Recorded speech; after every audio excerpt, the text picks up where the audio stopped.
सभी को जोहार। आज प्रोजेक्ट भवन के इस सभागार में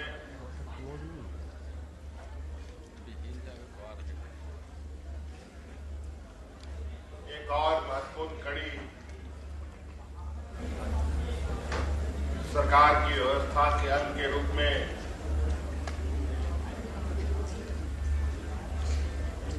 जुड़ने जा रहे स्वास्थ्य विभाग के सामुदायिक स्वास्थ्य पदाधिकारी की नियुक्ति पत्र वितरण समारोह मुंबई और मंत्री बरवाडी के योजना के शिलान्यास कार्यक्रम में हमारे साथ मंच पर उपस्थित हमारे मंत्रिमंडल सहयोगी मंत्रीगण, स्वास्थ्य विभाग के प्रधान सचिव, उपस्थित सभी गण्यमान्य अतिथि का मैं हार्दिक अभिनंदन करता हूं। बहुत बातें कहने की आवश्यकता नहीं है। आज आप सभी अभ्यर्थी यहां उपस्थित हैं। आप सबको मालूम है कि आज आप सबको नियुक्ति पत्र हाथ में मिलने वाला है और बड़े पैमाने में आपकी संख्या भी है। और इतना है कि आप हॉल में भी नहीं अट पा रहे हैं, कुछ लोग बाहर भी बैठे हैं। जो बाहर बैठे हैं उनका भी मैं हार्दिक अभिनंदन करता हूं, शुभकामनाएं देता हूं।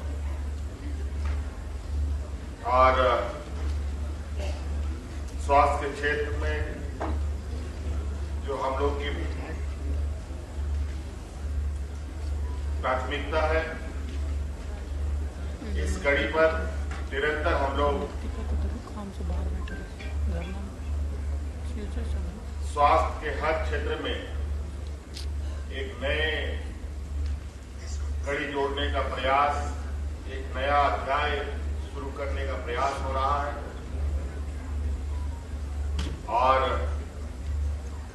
आशा करते हैं कि इस स्वास्थ्य व्यवस्था को मजबूत करने में आपकी एक अहम भूमिका होगी।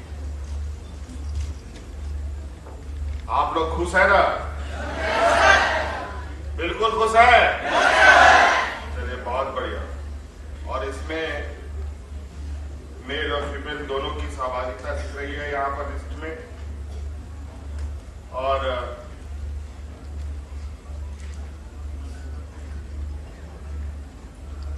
आज के दिन में सभी काम महिला पुरुष मिलकर कर रहे हैं। और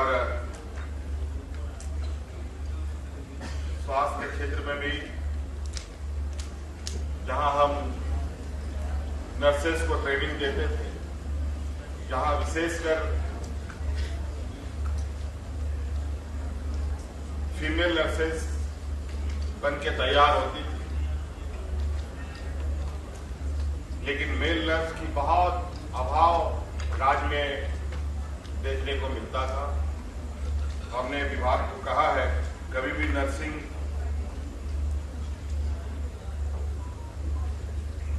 इंस्टीट्यूट में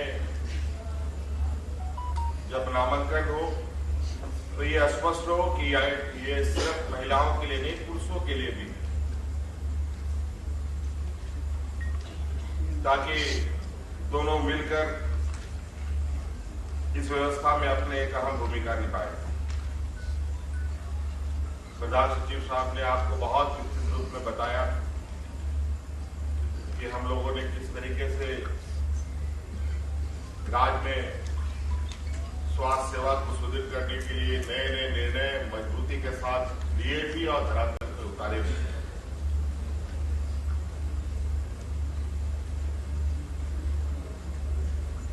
और स्वास्थ्य व्यवस्था को सुदृढ़ करने के लिए सिर्फ बिल्डिंग ही बना देना बहुत बड़ा उपलब्धि नहीं है, बल्कि उसमें डॉक्टर, नर्सेस, दवा, हर चीज की उपलब्धता भी आवश्यक है। इसको ध्यान में रखते हुए सभी अस्पतालों में, सभी सामुदायिक स्वास्थ्य केंद्रों में कैसे ये सारी चीजें बहाल हो, इस पर भी हम लोगों ने निर्णय लिया है। सरकार के स्तर पर अपनी एक मजबूत स्वास्थ्य व्यवस्था कैसे स्थापित हो, इस पर सरकार गंभीर है। और साथ साथ में इस राज्य में हमारे देश के, दुनिया के नामी गिनामी जो प्राइवेट जो प्लेयर हैं, जो स्वास्थ्य क्षेत्र में काम कर रहे हैं, उनको भी हम लोगों ने अपना सहयोगी बनाया है। अभी आपको मालूम है, कुछ दिन पहले ही एक विश्व स्तरीय अस्पताल का हम लोगों ने आधारशिला रखा है और उस अस्पताल के साथ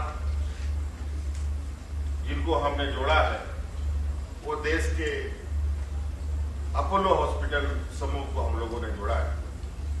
इसके अलावा अभी रांची के थोड़ी ही दूर इटली में भी अजीम प्रेमजी फाउंडेशन की तरफ से एक बहुत बड़ा मेडिकल कॉलेज का भी और हॉस्पिटल का भी काम चल रहा है। मुझे लगता है कि 1-2 सालों के अंदर इस राज्य में जो स्वास्थ्य को लेकर बहुत बहापोही होती थी, दूर दराजों में लोगों को जाना पड़ता था, मेरा ये प्रयास है कि राज्य के अंदर ही हमारे लोगों को स्वास्थ्य सुविधा उपलब्ध हो सके। आज जिस तरीके से नए और आशंकित करने वाली बीमारियां हमारे लिए चुनौती बन रही है और इसका समाधान तत्काल राज्य के पास उपलब्ध नहीं हो पाता है, लेकिन आने वाला समय में ये निश्चित हम सुनिश्चित करने की कोशिश करेंगे कि इस राज्य में हर क्रिटिकल बीमारी का इलाज संभव हो सके। इसके लिए राज्य स्तर में भी काम चल रहा है और अपने प्राइवेट सहयोगियों के साथ भी हम लोग काम कर रहे हैं। और आपको ये भी मालूम होगा, मुझे लगता है, पता नहीं शायद मैं गलत नहीं हूं, तो इस राज्य में आम जनों के लिए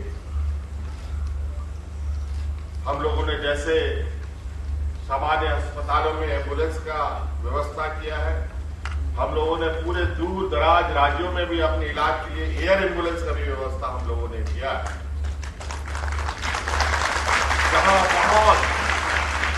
जहां लोगों को 10 लाख 15 लाख रुपए अपने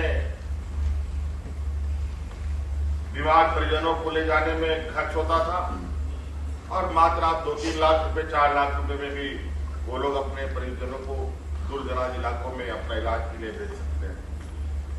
और कई लोगों ने इसका लाभ भी लिया। कई ऐसे क्रिटिकल सिचुएशंस आए जहां पर हम लोगों ने उस एयर एम्बुलेंस के माध्यम से उनकी जानें बचाने का काम किया। तो अलग अलग माध्यम से हम लोगों ने कोशिश की है कि ये व्यवस्था सुधार की ओर आगे बढ़े। और चूंकि झारखंड का एक ज्योग्राफिकल कंडीशन थोड़ा सा बहुत चुनौती भरा है, आए दिन हमारे पत्रकार मित्र ऐसे खबरों को दर्शाने का प्रयास करते हैं कि कभी कभी लगता है कि सरकार कुछ कर ही नहीं रही, लेकिन कुछ चीजें जरूर है। आज जो परिस्थिति इस राज्य में रही है, आज उस परिस्थिति में काफी बदलाव आया है। कोरोना कोविड काल लगभग 2 साल जहां हम हाथ पे हाथ धरे बैठे रहे, और उसके बाद मुझे लगता है कि 25-30 महीना का हम लोगों का कार्यकाल रहा है। और मुझे नहीं लग रहा है कि इस सभागार में कोई ऐसा महीना गुजरा हो जिस महीने में हमने कोई नियुक्ति पत्र ना बांटा हो। ये सवाल है। और कई बार तो इतने बड़े पैमाने में नियुक्ति पत्र बांटे गए जहां हमें बड़े जगह खोजने की आवश्यकता पड़ी। जब हमें आम शहर में ये जगह नहीं मिला तो हमें खेल गांव के स्टेडियम में लोगों को नियुक्ति पत्र बांटना पड़ा। तो ये सभागार साक्षी है। अनेक विभागों के नियुक्ति के लिए स्वास्थ्य के क्षेत्रों में कई नियुक्तियों को लेकर के, डॉक्टरों की नियुक्ति हो या फॉरेंसिक लैब के लिए उनके लोगों की नियुक्ति हो, कई तरीके। आज लगभग 500 लोग छात्र यहां पर महिला पुरुषों को नियुक्ति पत्र से आप नवाजे जा रहे हैं और आप सरकार के अभिन्न अंग के रूप में काम करेंगे। आपसे हमारा एक ही गुजारिश है, झारखंड देश का सबसे गरीब और पिछड़ा राज्य। हमारी हर प्रयास है कि इस गरीब पिछड़े राज्य को एक समृद्ध और मजबूत राज्य बनाए। बन सकता है, ऐसी बात नहीं है। कहीं ना कहीं इस राज्य की कुछ कमजोरियों को कुछ व्यवस्था ने इसको अपना एक ढाल बना रखा है और उसका सदुपयोग नहीं हो पाया। आज आप सुदूर ग्रामीण क्षेत्रों में काम करेंगे, आपको गांव में दिखेगा कि हमारा गांव कितना सरल और सीधा साधा, वहां के लोग कितने भोले भाले। और अभी आप नियुक्ति पत्र लेकर के आप जब जिन क्षेत्रों में जाएंगे, आपके कार्यकुशलता से वो आपको अपने सरों पर बैठाएंगे। वहीं कई जगहों पर ऐसी शिकायतें आती है कि लोग नियुक्त हुए लेकिन पता चला कि वो समुदाय केंद्र में महीने में एक बार दो बार लोग जा रहे हैं। मेरा आपसे ये आग्रह है, क्योंकि आप सरकार के अभिन्न अंग के रूप में जुड़े हैं और जिसकी जिम्मेवारी हमें सरकार के द्वारा दिया जा रहा है और जो हम लोगों ने जिम्मेवारी उठाई है इस राज्य की जनता के प्रति, उसमें हम बिल्कुल खरा उतरने का हम प्रयास करें। हम उनको, जिनकी जिम्मेवारी हमें मिली है, अगर हम उन्हें धोखा देने का प्रयास कर रहे हैं तो ये भूल होगी हमारी सोच में कि यह हमारी बड़ी उपलब्धि है, ये हमारी सबसे बड़ी कमजोरी होगी और आने वाले समय में कहीं ना कहीं ये गलत विचार हमारे जीवन को भी प्रभावित करता है और खुद को भी प्रभावित करता है। इसलिए हमें आशा और उम्मीद है कि आप ग्रामीण क्षेत्र में आपकी सेवा ईमानदारी से दें, ताकि जो हमारे ग्रामीण क्षेत्र के लोग हैं उनका विश्वास व्यवस्था के ऊपर बना रहे, कायम रहे। इन्हीं बातों के साथ बहुत बहुत धन्यवाद। सबको